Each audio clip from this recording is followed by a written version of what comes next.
Agência Primaz de Comunicação apresenta Entrevista Primaz.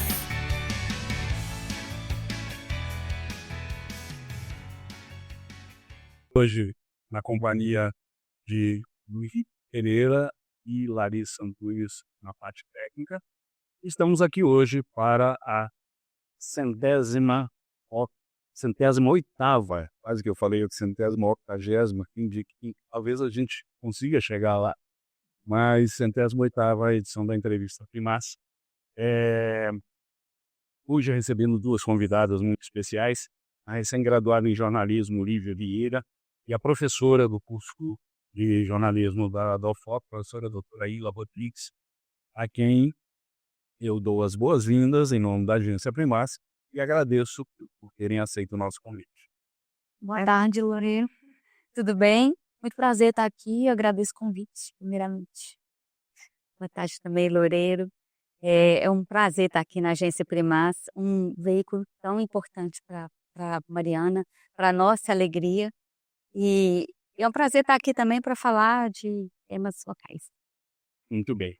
Como sempre nós fazemos na Entrevista Primaz, a nossa ideia é começar pelo princípio, né? Então, nada melhor do que vocês mesmos se apresentarem brevemente, né? Do tipo, quem sou eu, de onde eu vim, o que eu ando fazendo, o que eventualmente eu possa ainda fazer.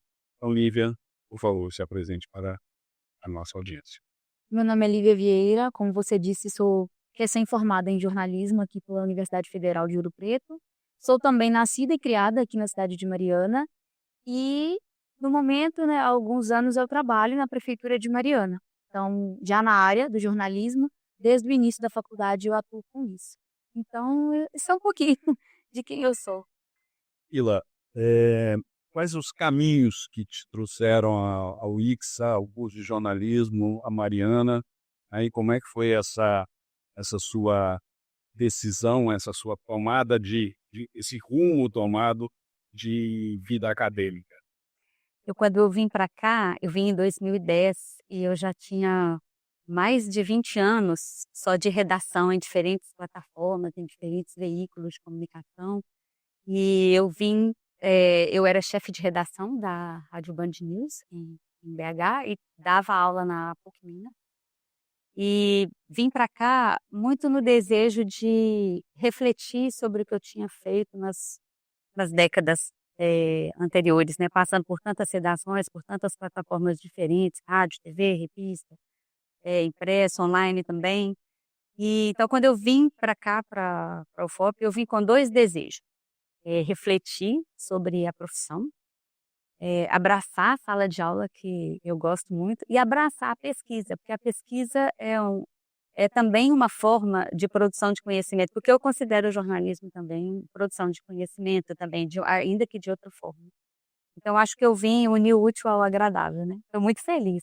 Okay. Nós também estamos muito felizes de receber vocês aqui. E a escolha das nossas duas convidadas tem uma característica especial, uma vez que Lívia, nascida e criada em Mariana, né, para obter o bacharelado em jornalismo recentemente, ela cumpriu uma etapa que é comum a praticamente todos os cursos de todas as áreas, que é desenvolver e apresentar um trabalho de conclusão de curso.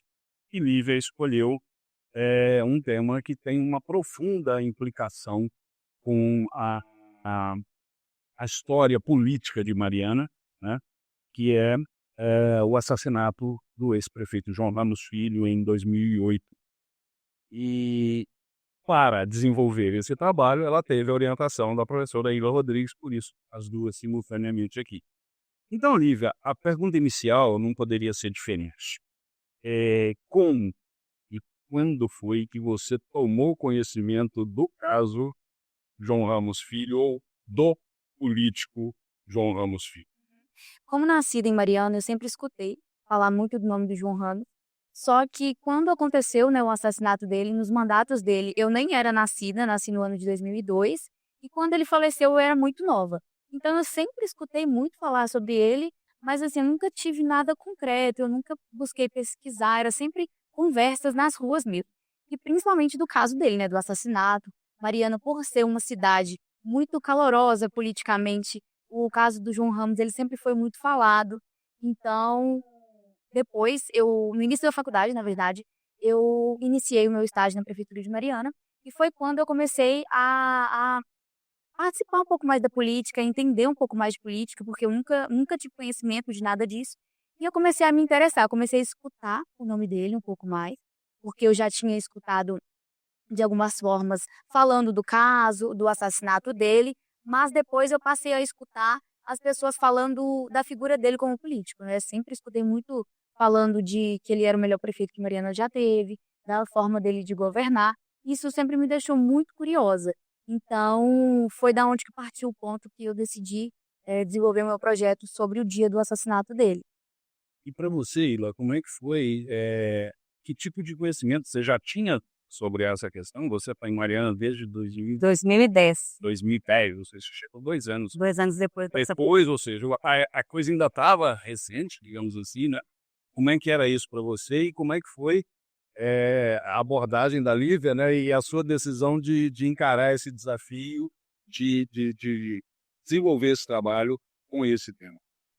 Eu acho que as razões pelas quais a Lívia me procurou e as razões pelas quais eu topei orientá-la tinha a ver com a minha linha de pesquisa na UFOP, que está voltada mais para assuntos políticos, né, de cunho político. E eu fiquei muito curiosa na ocasião, primeiro porque ela é daqui. Uma coisa é a gente ouvir a história de uma pessoa que, né, que ficou curiosa sobre isso, mas não é daqui. Outra coisa é um aluno que é daqui, né, de Mariana, nascida e criada, é o caso dela. Em segundo lugar, porque eu cheguei 2 anos depois do assassinato, estava tudo muito ainda, eu não sei qual é a palavra, tenso, ou seja, existia uma certa tensão no ar, né? 2 anos é quase nada diante de um acontecimento, né? A magnitude do assassinato do prefeito e da maneira como foi também, né? Então, é uma oportunidade de aprender não só sobre o episódio em si, o que aconteceu em Mariana, né? O que é que levou o que levou esse crime a acontecer, mas saber disso pelos olhos de alguém que é daqui. Né? A gente tem o olhar estrangeiro, entre aspas, né? É muito diferente do olhar local. E eu aprendi muito orientando a Lívia, aprendi muito sobre quem foi ele, né? É óbvio que a gente já tinha uma noção, né? Tinha muitas informações sobre ele. É impossível trabalhar em Mariana e não acessar o nome dele, então é impossível.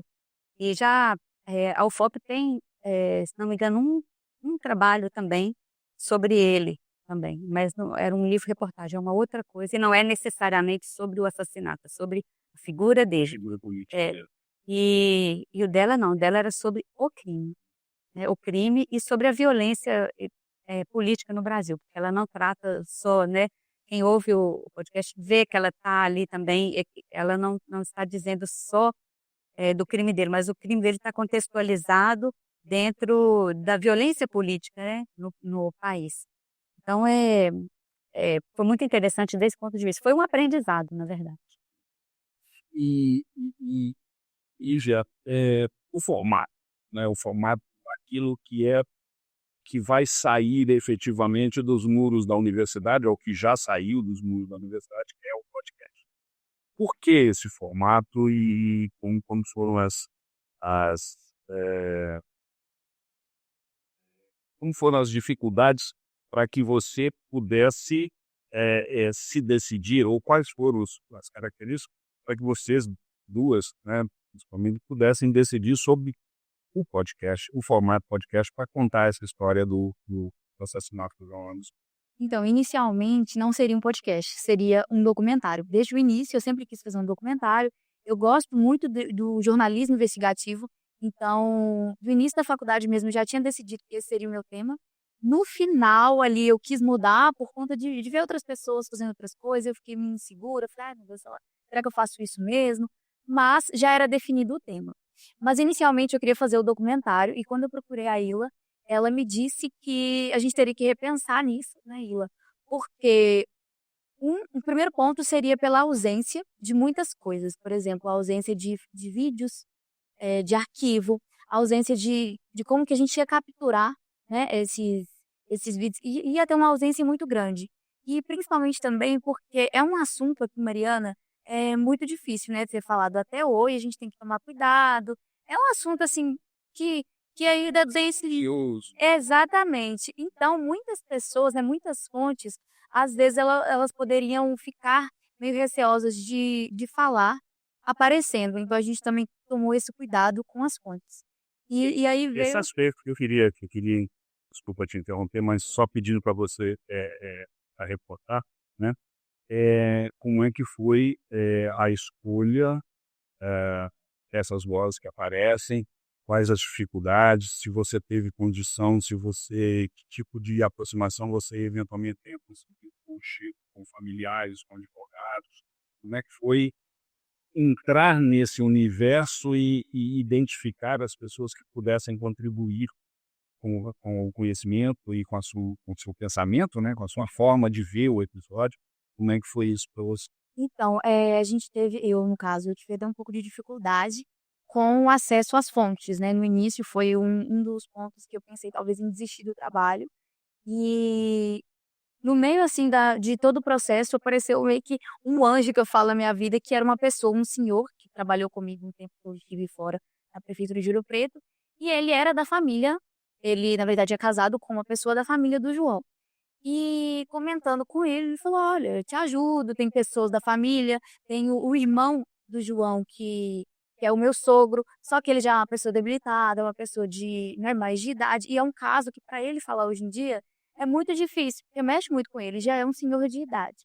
Então, ele me indicou outras pessoas da família, inclusive o sobrinho do João Ramos, o Vanderlei, que participou também de todo o processo, né, ele me passou documentos oficiais, então isso assim me ajudou muito. Eu consegui tirar muitas informações realmente desses documentos e outras fontes que foram aparecendo. Mas eu encontrei um pouco de dificuldade, foi até um ponto que eu cheguei a comentar no dia da minha banca, que eu queria sim ter colocado mais fontes, sabe? Mas algumas pessoas já tinham falecido, outras já eram mais de idade, algumas eu realmente não tive acesso. Então foi um processo, acho que o processo mais delicado de todo o trabalho foi realmente o acesso às fontes. Mas depois Você não teve. não tive, não. Eu até pensei nesse ponto, né, de talvez entrar e entrevistar ele ou alguém assim envolvido, mas não tive. É, nada garante também que ele se dispusesse, né, a falar. Ou sei que familiares têm evitado isso, a gente ouve isso, assim como também pelas razões semelhantes, talvez, às da família. E como é que era para você, Iro, digamos assim, administrar essa ansiedade da Lívia? Ah, meu Deus, não estou conseguindo, será que eu vou por essa linha? Como é que você, como orientadora, como é que é o dia a dia, esse contato e esse gerenciamento mesmo do desenvolvimento do trabalho?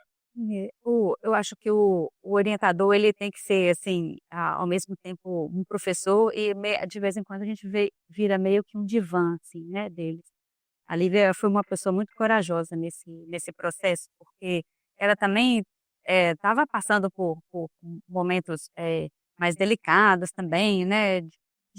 Ela adoeceu durante um tempinho, depois ela se recuperou e tal, e nunca desistiu assim, estava sempre atrás, né, das fontes e tal, e eu esperava ela voltar ali, né? Aquela respiração. Dar aquela respirada para voltar. Trabalho difícil esse também, né?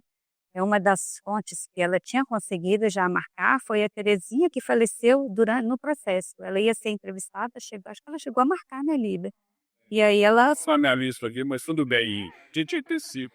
Mano. Ela é porque, né, falando das fontes, assim, ela era uma pessoa que tinha...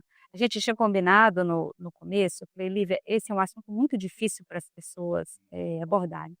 Então, você tem que ir totalmente aberta para escuta, né, Lívia? A gente teve essa conversa, foi uma das primeiras conversas, foi uma reunião de orientação só sobre como abordar essas fontes, né? Essas fontes, elas só podem falar se elas quiserem e por querer, querer por inteiro, né? Não pode ser coagida, não pode ser nada, se não quiser falar, você não deve nem insistir, Isso. porque é o Porque tema. insistir piora um pouco as coisas, né? Sim, inclusive do ponto de vista mais legal, assim, né? Você precisa até de uma autorização para que isso seja utilizado, né? Então, assim, ela tem que estar totalmente aberta e à vontade, porque senão o podcast não fica bom também, né? A fonte tem que estar ali aberta para falar. Então, o seu lugar, a sua abordagem, ela tem que ser acolhedora. Ela não pode ser só, ela tem que ser jornalística, mas acolhedora. O que é uma abordagem acolhedora?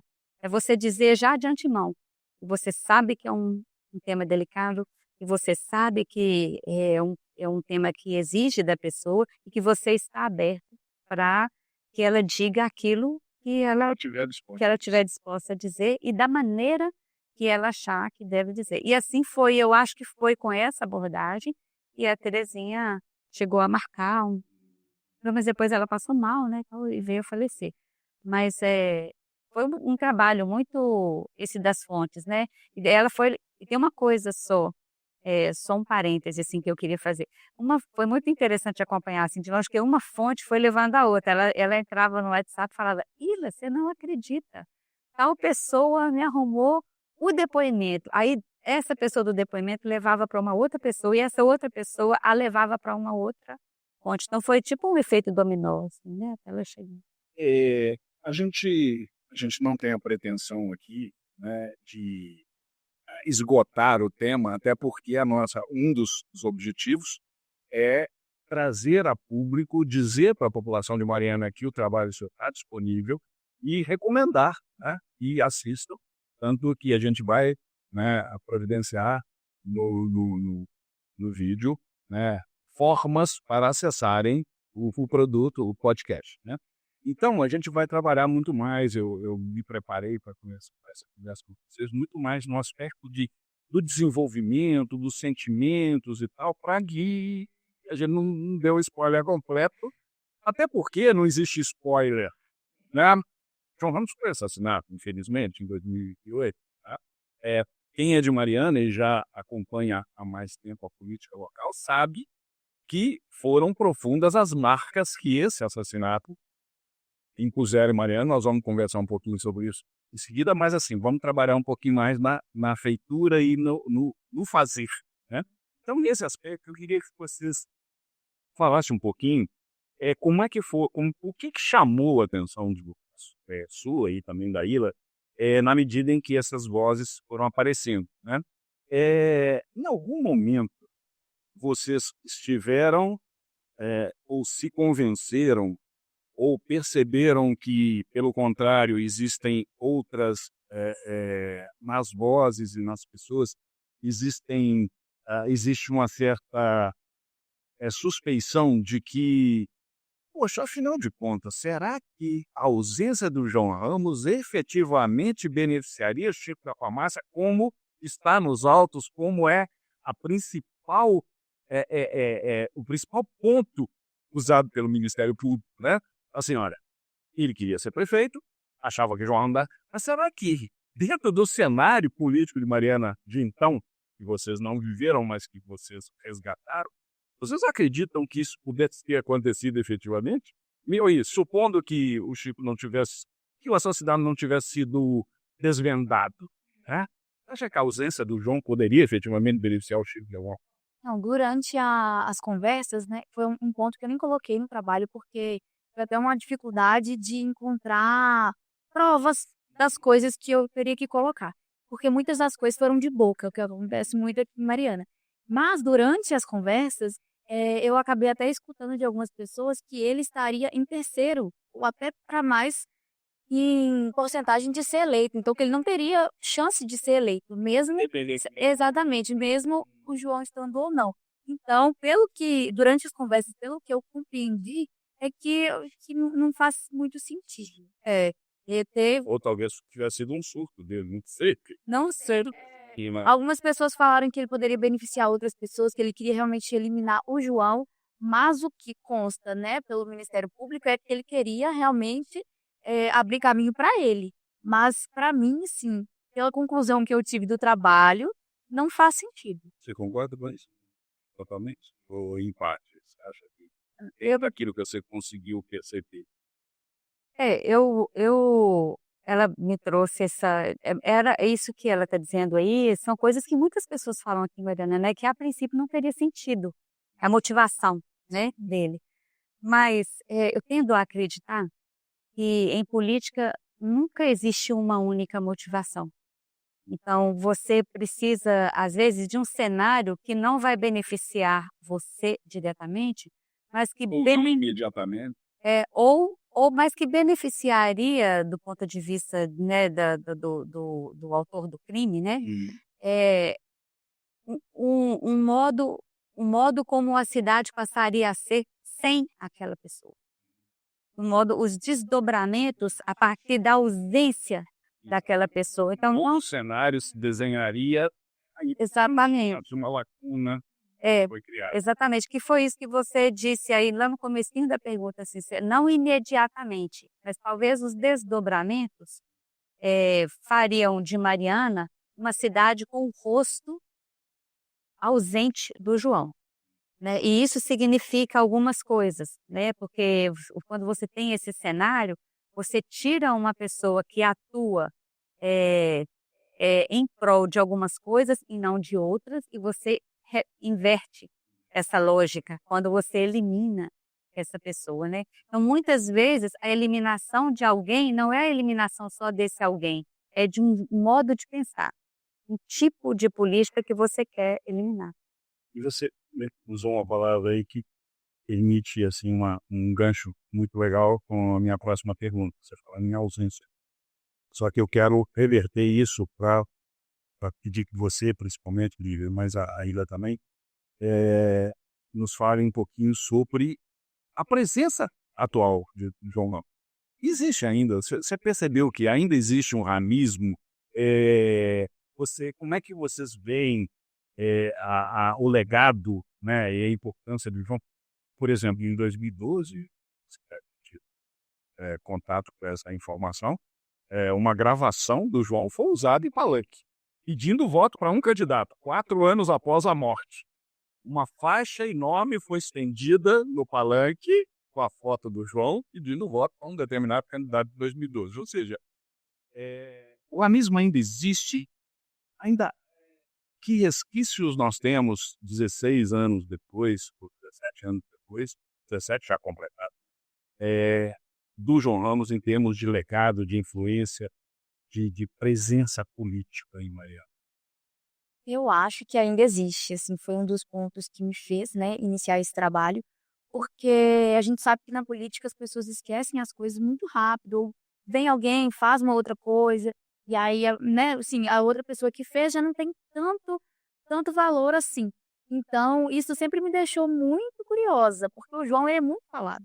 Então, principalmente, por exemplo, nas redes sociais, que é onde eu tenho mais contato, nas ações mesmo, igual como eu trabalho na prefeitura, as pessoas sempre falam muito do jeito dele, do modo que ele tinha de governar, das obras que ele deixou em Mariana.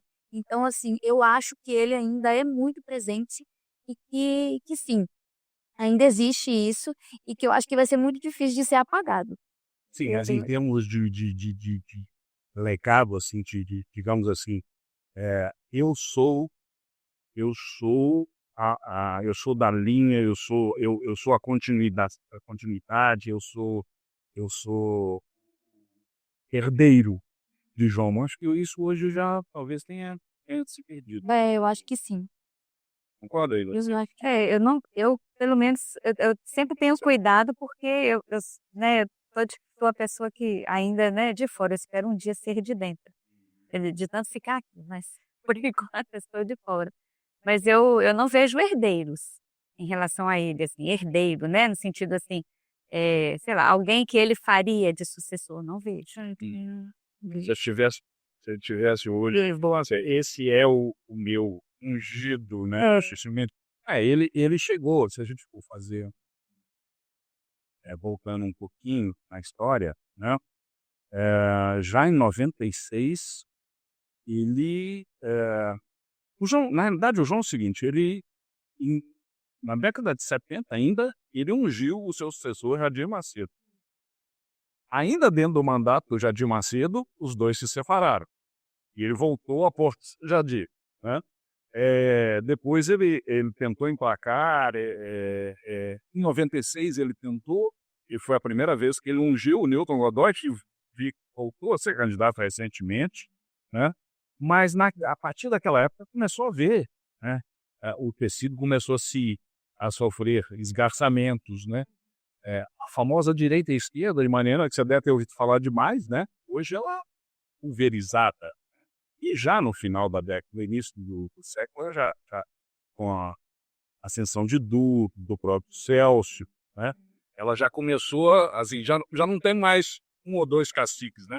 Mas o mais importante, eu queria voltar agora, e até por isso, dentro do seu trabalho, Lívia, e com orientação da Ila, como é que vocês veem a perspectiva ou a possibilidade de que o João Ramos possa vir a ser ainda, de novo, um tema de um novo trabalho? Você mencionou, eu queria que você falasse um pouquinho desse primeiro trabalho que já existe, né?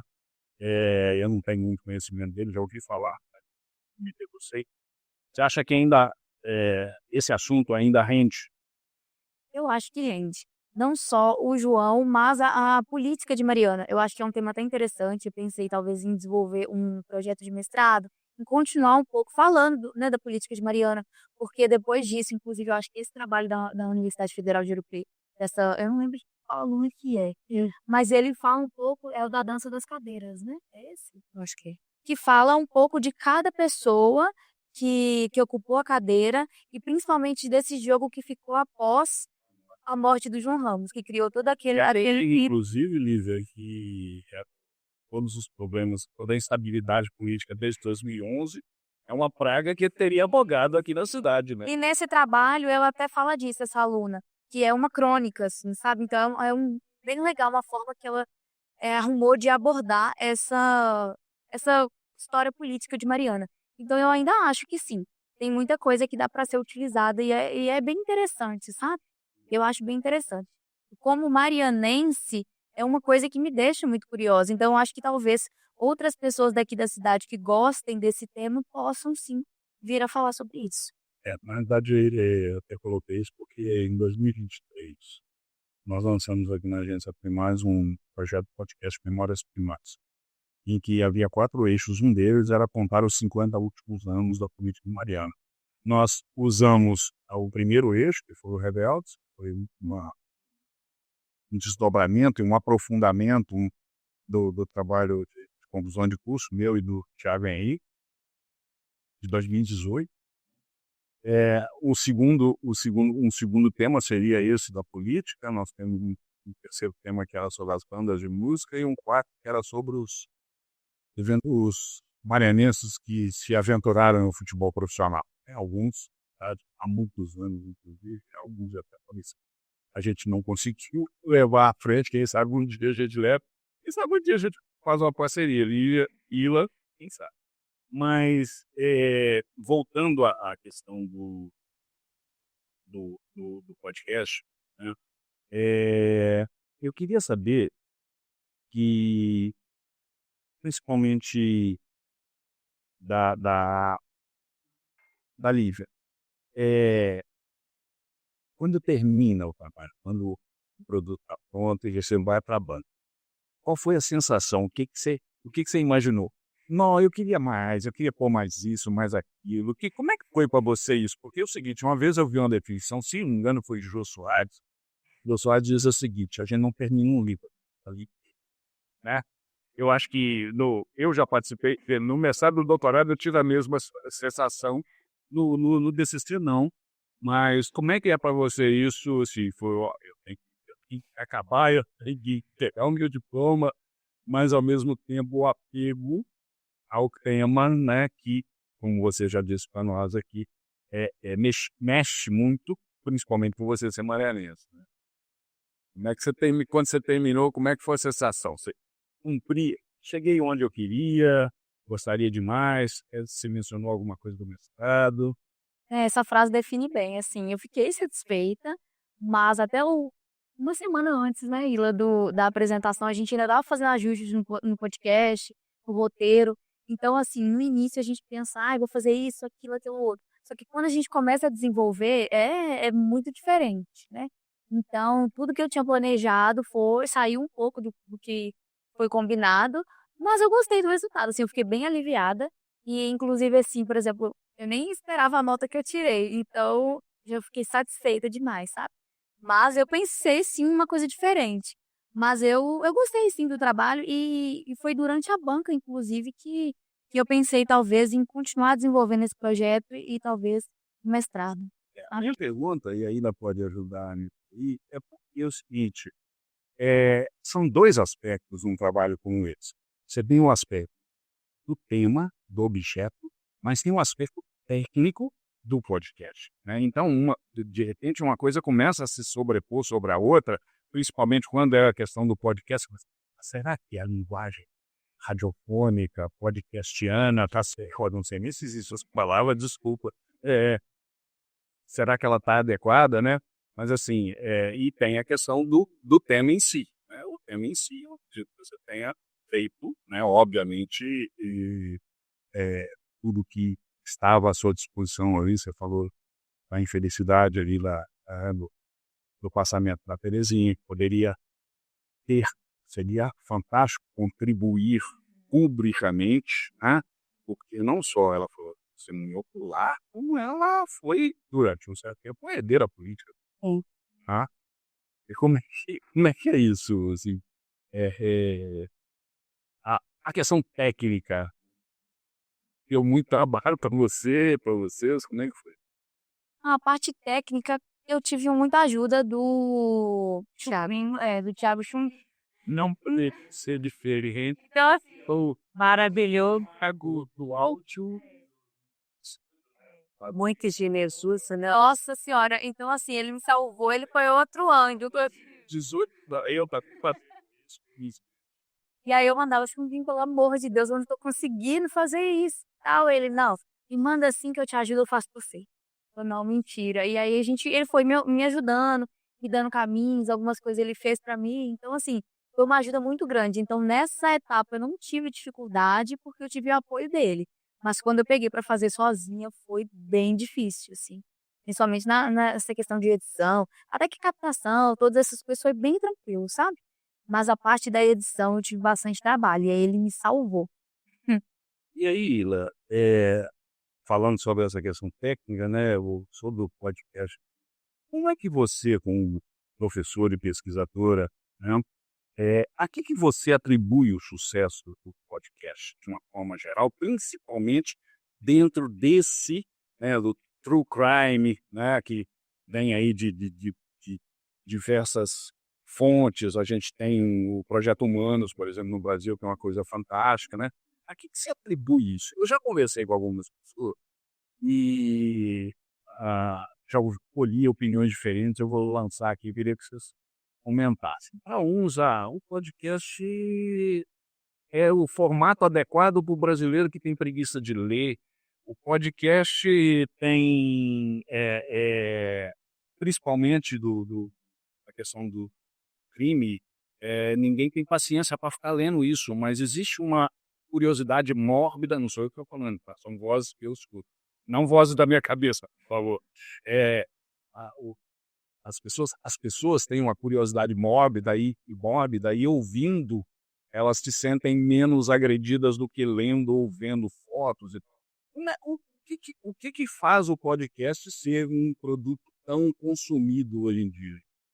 Eu acho que o podcast, ele mexe muito com a imaginação das pessoas. Você não tem a imagem, ele faz a mesma coisa que o rádio fazia, né? No final das contas, o true crime não é uma coisa exatamente nova se a gente pensar nas novelas de rádio antigamente, porque são histórias, né, contadas ali para ter um olhinho, assim, às vezes tem um crime, não é? A radionovela e tal. Então, eu acho que o podcast... Quem matou o Beth Roy? Isso, exatamente. Ou então aquele Direito de Nascer, né, lá do... Mas, enfim, o podcast, como rádio, que é um produto, né, sonoro, como é o rádio, né, que está ali, né, nesse universo, né, da sonoridade, ele mexe muito com a imaginação, porque ele não te dá a imagem. É exatamente por isso, que você precisa imaginar, e imaginar é muito gostoso, é muito sedutor, né? Então, se você põe a trilha certa, né? E é muito gostoso você estar fazendo, né? A TV você tem que estar ali na frente da imagem, né? E o podcast, ele te permite tudo. Você pode estar caminhando, você pode estar mexendo ali na casa, você pode estar numa academia, você pode estar organizando as suas coisas em casa, e aquela história, né, que mexe com a sua imaginação. Você imagina pessoas, você imagina os lugares, você imagina cores, né? A gente não se dá conta do tanto que é sedutor o que a imaginação faz com o nosso cérebro, né? Então, eu acho que é isso. E as histórias sobre essa coisa da morbidez, vamos dizer assim, eu acho que é porque as pessoas, elas, eh, ao mesmo tempo que elas temem, elas se imaginam numa situação daquela, né? Como seria eu naquele lugar, né? Então, eu não sei eu não sei se eu concordo muito que é só porque a gente é meio mórbido, né? O ser humano, ele é movido por duas coisas: o desejo e a morte, né? São duas coisas que mobilizam as nossas ações, né? O temor à morte, ou para algumas pessoas, certo encantamento, quando se imagina que há alguma coisa de metafísico, assim, né, para posterior dela, né? Então, o desejo, que é aquilo que nos mobiliza, e a morte, que nos faz refletir, né? Não sobre a morte em si, mas sobre onde cada ação nossa nos levará antes de um fim, entre aspas, né? Então, eu acho que o podcast, o tema dele, e essa possibilidade da audição, de mexer com a imaginação, ele tem mais poder de engajamento, vamos dizer assim, que a própria imagem. Eu tenho isso muito presente. Eu fiz 7 anos de rádio, quando eu fiz a Rádio Alvorada primeiro, depois eu fui chefe de redação da Band News. E aí eu sempre tenho esse encantamento pelo rádio em função disso, porque eu acho que ele tem esse poder de nos levar a lugares que a gente só alcança pela imaginação, né? A imagem não está pronta, você precisa construir ali, a partir da descrição do outro, né? Então é muito interessante. Uma situação que eu tinha muito quando eu era repórter de rádio, estava na rua, a gente andava com aqueles carros timbrados, né? E uma coisa que me chamava muita atenção era que as pessoas que ouviam aquela rádio, né? Elas se aproximavam do carro. Eu tomava muito susto em função dessa reação de ouvintes. Eles enfiavam a cara no carro, assim, como se me conhecesse, assim, há anos.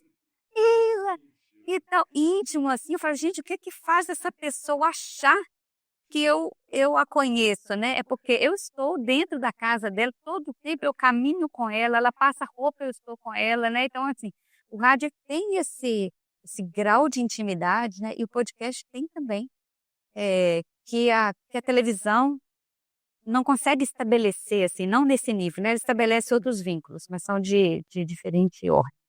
E você, Lívia, obviamente que durante o período de desenvolvimento do IPCC, você meio que, entre aspas, se obrigou a escutar podcasts mais pagados para poder, né, ir captando coisas e tal, ritmo de voz e tal, de narração e tal.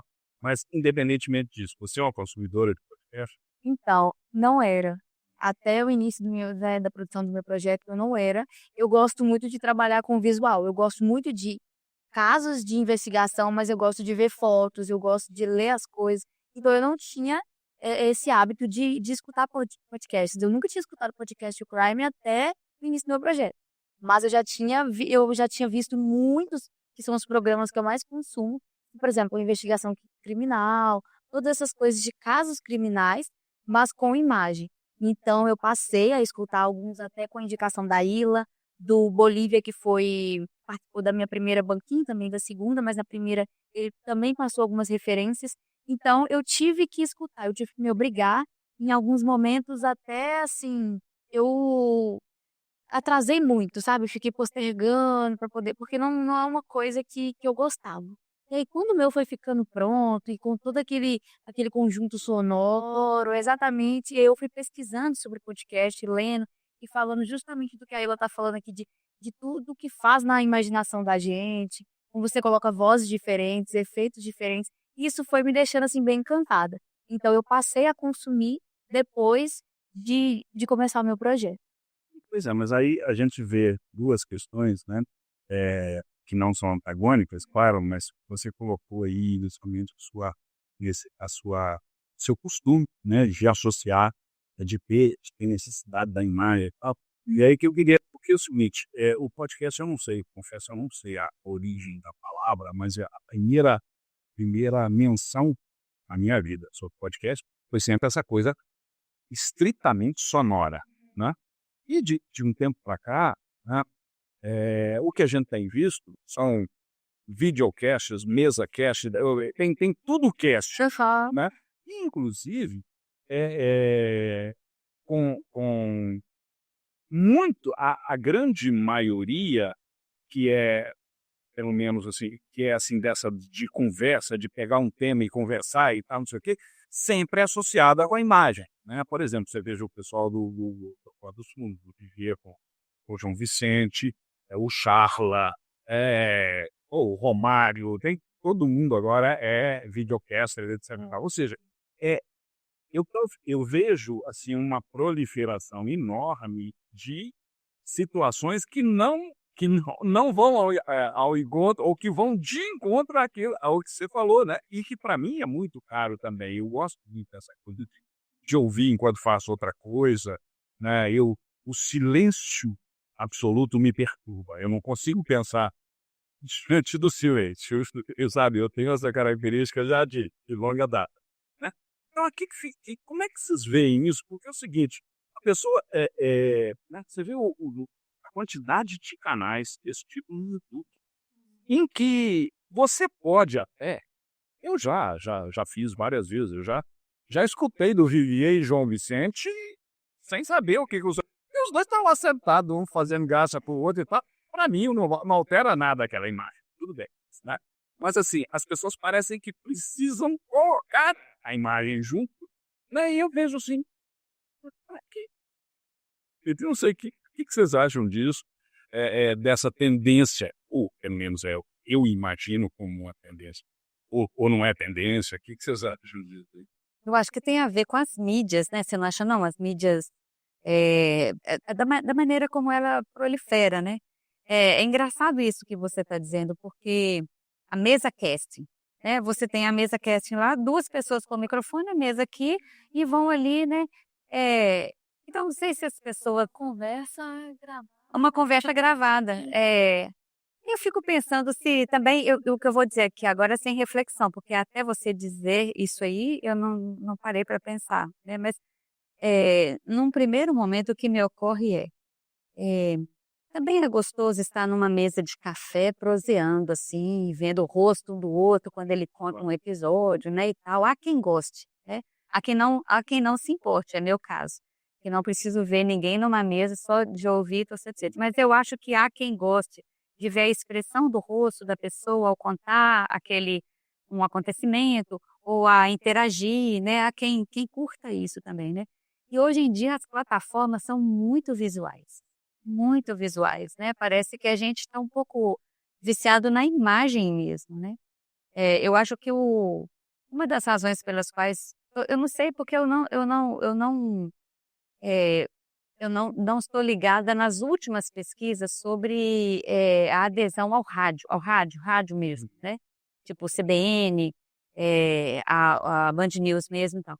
Mas durante muito tempo é uma queda expressiva do número de ouvintes em relação a outras mídias e em relação a plataformas como o Spotify e o YouTube, porque são coisas diferentes. Você ouvir uma CBN ou ouvir o Spotify, né? Não é a mesma coisa, é outra pegada, é por outras razões, né? Então talvez, ou o YouTube, né? Então, A questão foi levantada, inclusive, né? Vamos nos justificar para quem nos assiste. Porque alguém poderia pensar assim, isso não você.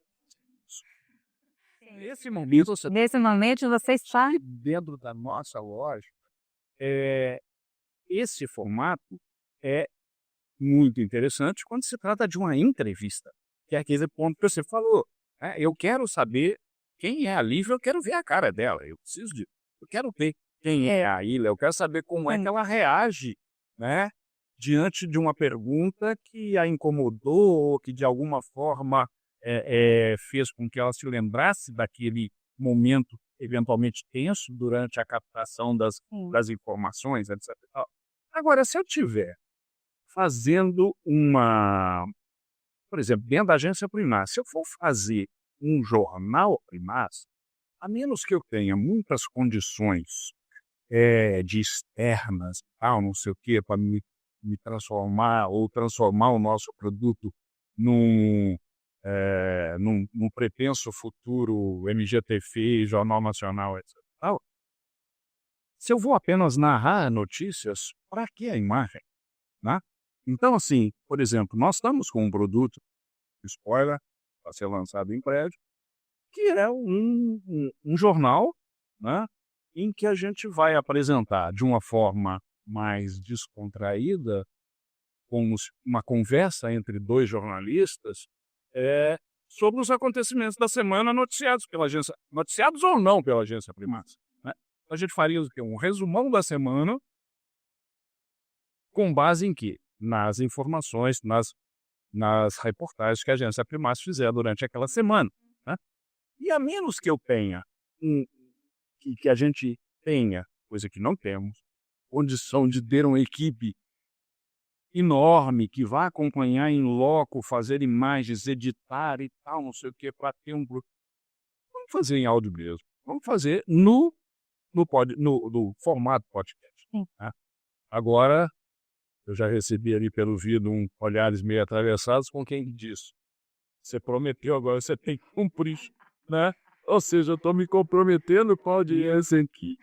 E, na realidade, não sou eu que estou me comprometendo. É a agência Primaz, ou seja, aqueles que estão lá na técnica também estão envolvidos. Eu os coloco no fogo da mesma forma que a mim própria. Né? Mas é isso. Eu queria que a gente, caminhando já para o final, né? Lívia, que você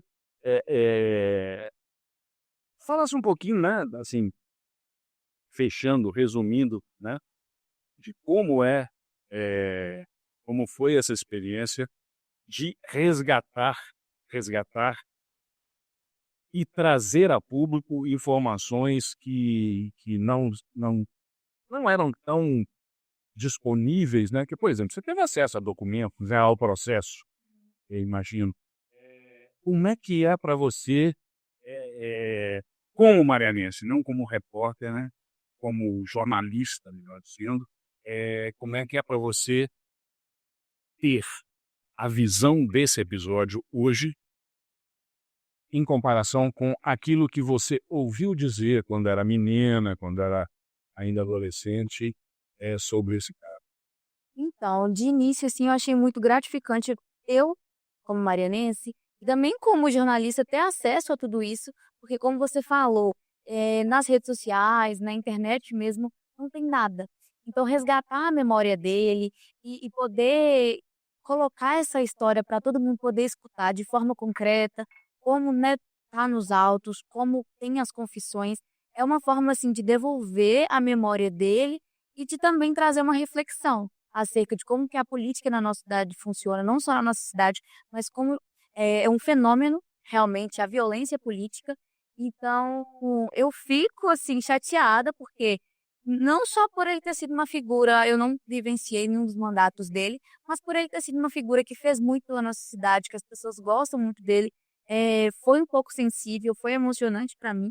Então, como pessoa, eu me emocionei muito durante toda a execução do projeto, mas foi gratificante, assim, poder devolver essa memória realmente, essa história dele para todo mundo poder acessar e escutar da forma que realmente aconteceu. Então eu fiquei muito feliz. E para você ir resgatando uma expressão que você usou no fala início, até que ponto essa experiência junto com a Lívia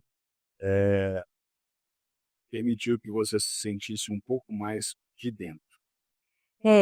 É muito interessante todos esses trabalhos, né, como o da Lívia também, que dizem respeito à cidade, porque para nós que somos professores lá do curso de jornalismo da UFOP, é sempre um aprendizado esse tipo de trabalho, é sempre um aprendizado sobre a cidade, sobre as pessoas que transitam pela cidade, sobre a população da cidade, né. Quando você acha e conhece um pouco a cidade, porque eu estou aqui desde 2010, você se depara com outra faceta dela, né.